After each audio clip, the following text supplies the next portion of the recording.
Hello, everyone. So this is chapter 17, Managing Global Human Resources, and we are group 5. Next.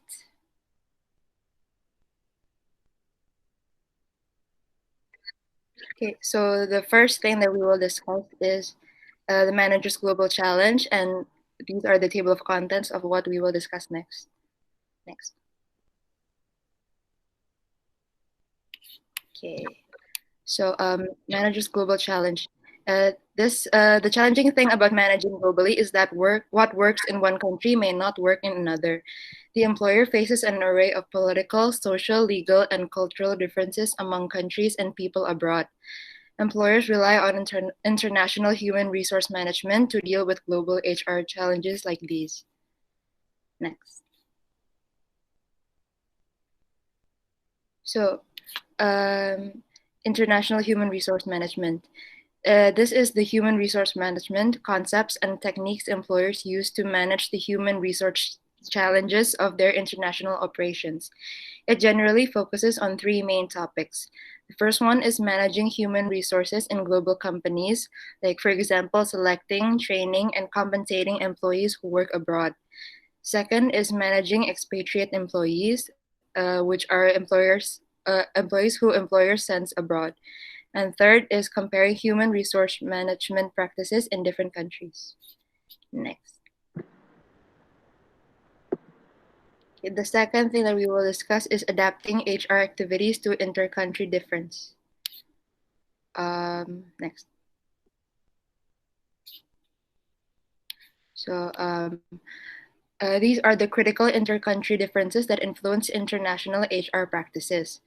So there's this diagram that shows what those are, and the first one is cultural.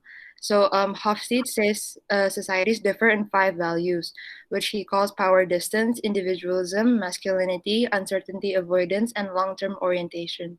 Such cultural differences influence human resource policies and practices. So different states and municipalities certainly have their own employment laws. However, a basic federal framework helps produce a predictable set of legal guidelines regarding such matters. And in the cultural one, such differences manifest themselves in different behaviors. And for the legal and political, employers expanding abroad must also be familiar with the labor laws in the countries they're entering. Like in many European countries, works councils or formal employee elected groups of worker representatives meet monthly with managers on topics ranging from no smoking policies to layoffs. And in Germany and several other countries, they have the co-determination rule where employees have the legal right to a voice in setting company policies. And then there's economic systems and labor relations. So these are differences in economic systems that translate into differences in inter-country HR practices and human resource management policies, like recruitment and selection, compensation, labor unions, labor cost, working hours, and employment termination. So, in market economies such as the United States, governments play a relatively restrained role in deciding what will be produced and sold at what prices. And in planned economies such as North Korea, the government decides and plans what to produce and sell at what price. In mixed economies such as China, many industries are still state owned, while others make decisions on market demand. Next. The next one is staffing the global organization. So there's this code of ethics, sometimes referred to as a value statement. It behaves like the communist constitution with general principles to help guide employee behavior. The document outlines a set of principles that affect decision making. For example, if an organization is committed to protecting the environment and being green, the Code of Ethics will state that there is an exception for any employee faced with a problem to choose the most green solution. And it works on the basis of treat others as you would like to be treated. And there's a code of conduct. So the code of conduct provides the meat and potatoes to the code of ethics. A code of conduct applies the code of ethics to a host of relevant situation. A particular rule in the code of ethics might state that all employees will obey the law. A code of conduct might list several specific laws relevant to different areas of organizational operations or industry that employees need to obey. And so there are the similarities of both of them. So both codes are similar as they are used in an attempt to encourage specific forms of behavior by employees. Ethics guidelines attempt to provide guidance about values and choices to influence decision making. Conduct regulations assert that some specific actions are appropriate, others and inappropriate in both cases. It's the organization's desire is to obtain a healthy range of acceptable behaviors from employees. And also there are the differences between both of them. With the similarities comes differences. As I said before, both are used in an attempt to regulate behavior in very different ways. Ethical standards generally are wide ranging and non-specific and designed to provide a set of values or decision making approaches that enable employees to make independent judgments about the most appropriate course of action. Conduct standards generally require little judgment as you obey or incur a penalty, and the code provides a fairly clear set of expectations about which actions are required, acceptable, and prohibited. And also, there's this thing called working together. So the bigger organizations sometimes have both codes in separate formats, or they are sometimes combined into one general ethics document that blends principles for the right action with a list of uh, actions that are required or forbidden. For the smaller business, many smaller business can survive without a formal code in either sense. For example, if a business has 1 to 10 employees, generally everyone is talking with each other and interacting with each other every day, so communicating appropriate behavior is much easier. However, as a smaller business grow their employee numbers, ethical hazards and risk can increase. So having these documents can help shape cultural expectation about behavior and can also serve as a solid marketing tool for potential business partners or clients. So we can conclude that either way, it's critical that these documents are treated consistently in every instance of wrongdoing, and the code needs to apply to every employee from the ground up. And no matter how small the violation, appropriate discipline needs to take place. And for example, if your code stipulates uh, that theft or common property is prohibited and the employee takes home 1 pack of post-it notes from the supply inventory and should be treated as such. And these help employees understand how they can feel good about being contributing members to the company's future success. An organization's culture differs from industry to industry, and there's no one size fits at all and solution for building and adopting a strong organizational culture. So the tools to help manage to expectation of employees and gather information on actions that challenge the code will help to build and strengthen the internal culture. Okay, so next is about selecting international managers. And this is very important as it deals with selecting the individuals that the firm will eventually send to work abroad. And there are many problems that can come with selecting international managers. One of them being the individual being alone in a foreign land. And as a result, a person's adaptability is very important because some people can easily adapt in any sort of environment, and some will eventually fail. And as a result, managers that are selected to be expatriates must be adaptable. And in order to do this, the employers can do several things, which include providing realistic previews to prospective assignees so they know what to expect. They can imagine what sort of work will entail, and then to facilitate self-selection to enable the expatriate candidates to decide themselves if the job is right for them. So they can judge for themselves if they will be fit to work overseas. And then to use traditional selection procedures, focusing on personal traits, which includes openness, and also using the expatriate selection criteria. And this criteria includes 7 items, which are technical or professional skills, the willingness to go work abroad, experience in the country where they are meant to go to work, personality factors, which includes flexibility, leadership skills, the ability to work with teams, and also seeing previous performance appraisal from other selection processes. And within selecting international managers, the superior managers need to pay attention to testing, adaptability screening, and also realistic previews.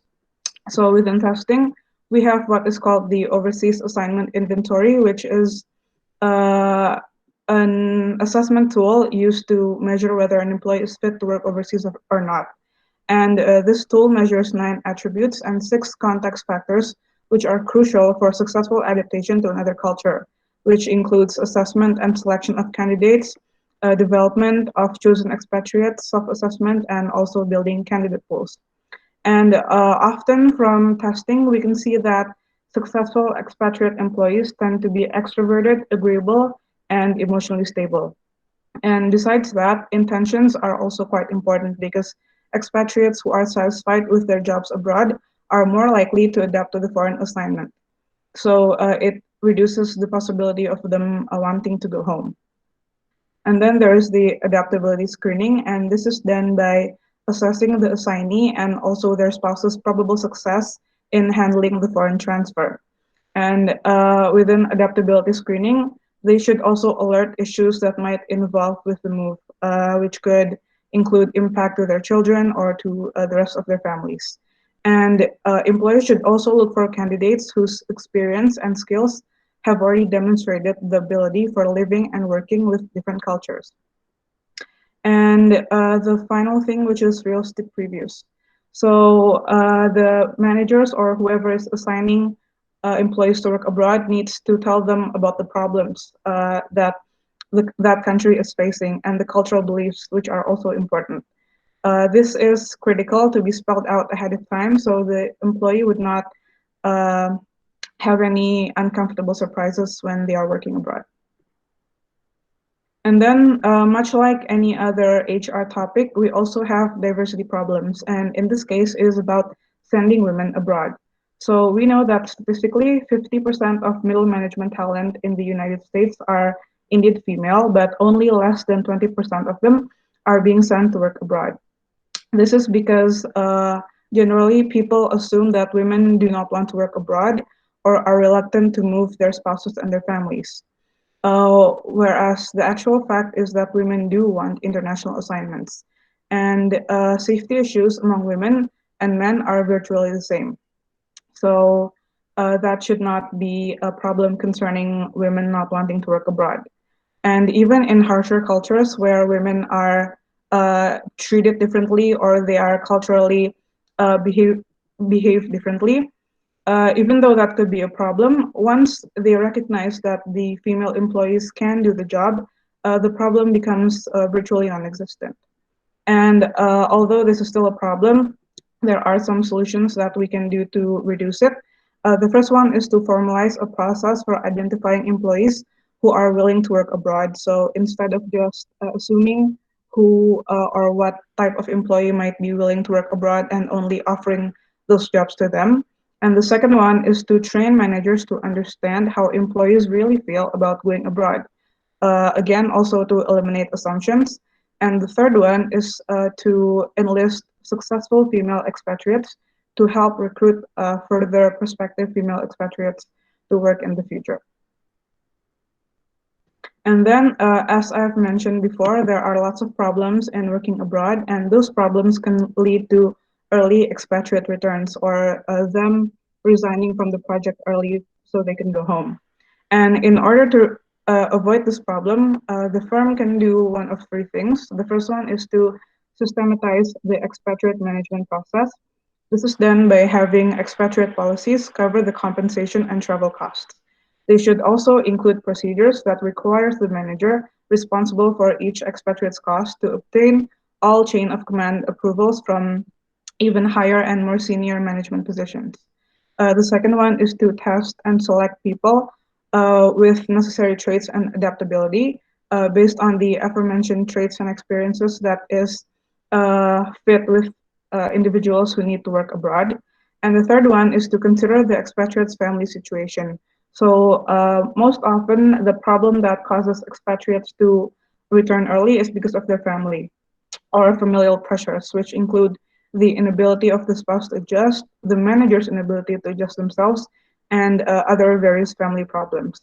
And in order to fix those problems, the firm should firstly prioritize language fluency. This is because the spouse will feel even more cut off if they cannot even communicate with the local people and the other civilians in the area.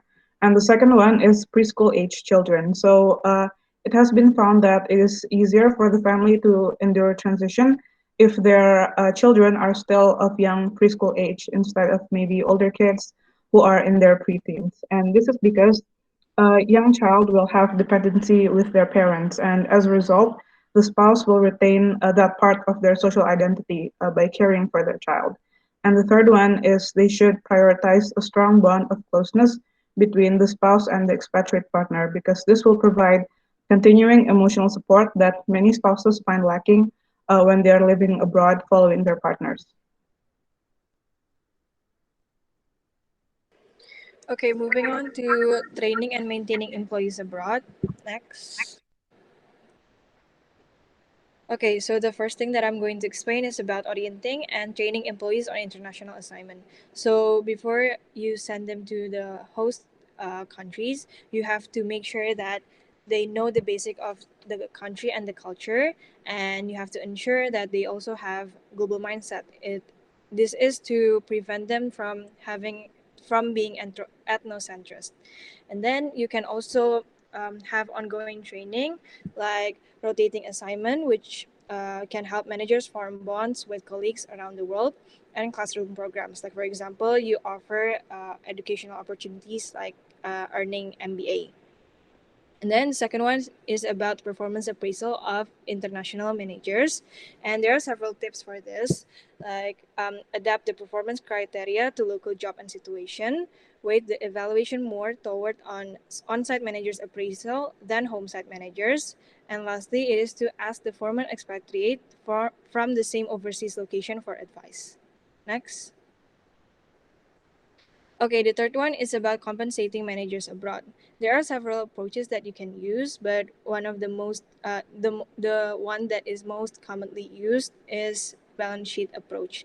This is where when the employer add compensation to the base salary of difference between four crucial cost of living factors, which are housing and utilities, goods and service, taxes, and the discretionary income. So, for example, if the employee is from US and the base salary there is $160,000, and the employee want to be placed in China, then this base salary is being added by the difference between the annual expenses of the four crucial cost of living factors, which is here is to 26,824. So you just add it, so the salary that the employee will receive while he is in China is 186,824. Next. Okay, there are also some incentives that the employer can offer. The first one is foreign service premium, which is the financial payment over and above regular base pay, which usually can be 10% or 30% of base pay.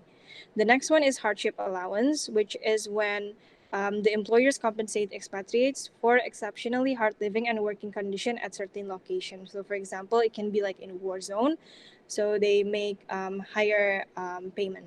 And then the last one is mobility premiums, which is the lump sum payments to reward employees for moving. So it is usually at the beginning of the transfer.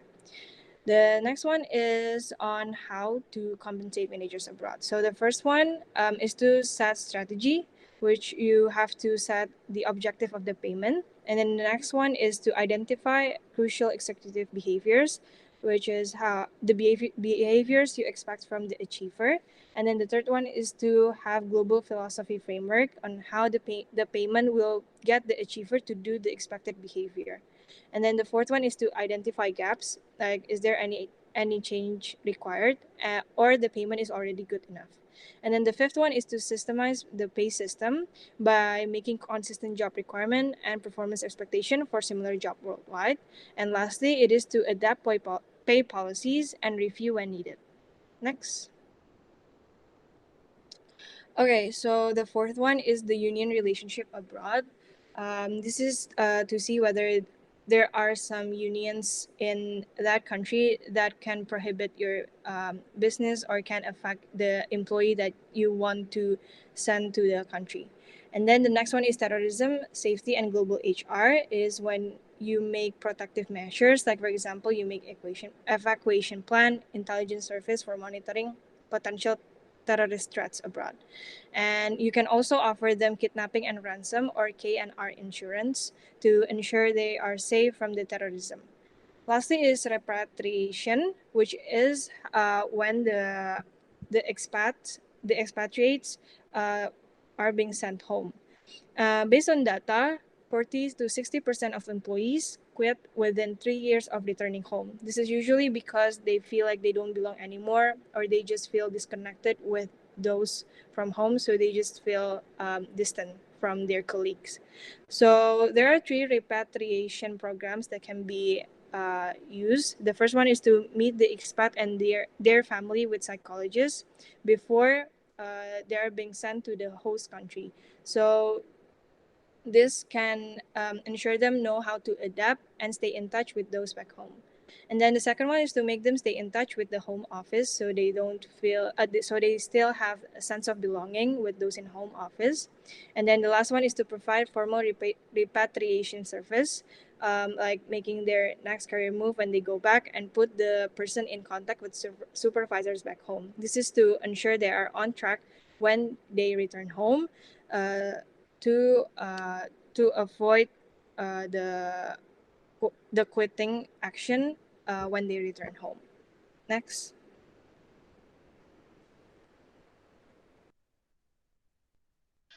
Okay, so the next subtopic is Employee Engagement Guide for Managers. Next. So we have to understand that not all experts and research companies have the same definition of employee engagement. But in essence, employee engagement is the emotional commitment the employee has to the organization. And moreover, there are myriad of key drivers of workers' engagement around the world, which varied by geographic area. However, the number one key driver around the world is the same, which is career opportunities. Next. The next subtopic is managing HR locally. This explains about how to put into practice a global HR system. Next. So this is the cycle of HR practices. The first one is develop the international HR system, such as forming global networks. Next is take steps to ensure the system is acceptable to those who must implement it, such as by investigating pressures to differentiate practices. The next is implement the international HR system and practices, such as allocating adequate resources.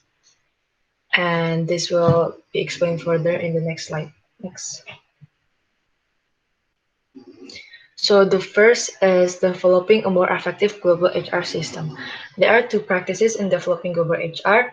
First is form global HR networks. This means using a global team to develop a global HR system that will minimize resistance and increase support, which lead to more effective system. Next is set standard. Standardization is essential, and we have to remember that it's more important to standardize ends and competencies than specific methods. The next one is making the global HR system more acceptable. First, we have to remember that truly global organizations find it easier to install global systems. Then we have to investigate pressures to differentiate and determine their legitimacy. This means the managers must be knowledgeable about local legal issues and be willing to differentiate where necessary. Next is try to work within the context of a strong corporate culture. In making the global HR system more acceptable, trying to work within the context of a strong corporate culture is valuable, as companies uh, that do so find it easier to obtain agreement among far-flung employees. And the next is implementing the global HR system. There are two best practices help ensure success in implementing the global HR system. First, the saying of "you can't communicate enough." This means that there is a need for constant contact with decision makers in each country, as well as the people who will be implementing and using the actual system. And the last, managers have to dedicate adequate resources. Next. And that's it for our group presentation. Thank you very much.